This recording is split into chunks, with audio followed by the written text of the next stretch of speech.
Dead on arrival ang 77 anyos sa si Vicente Ligisñana matapos na mabangga ning motorsiklo sa tinampong saop kang barangay Gaho, Tiwi Albay, alas 4 kasudmang hapon.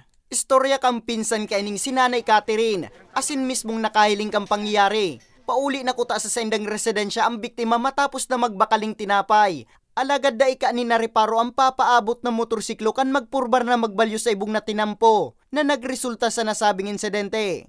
Sa kusog kang pakakabangga, nailing man subot ni Nanay Catherine ang paglasikang sa iyang pinsan. Binalo pa man kutang idara ang biktima sa ospital, alagad da ina uminabot pang buhay.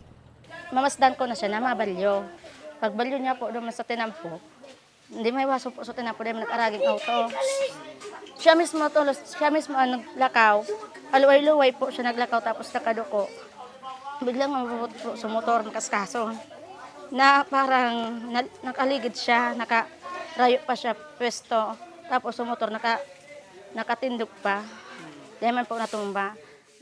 Binisto ang driver kang motorsiklo na si Albino Tadtad, 29 anyos. Nagikan sa pagsimba sa nasabing banwaan, asin pauli na kuta sa sendang residensya sa Ligao City.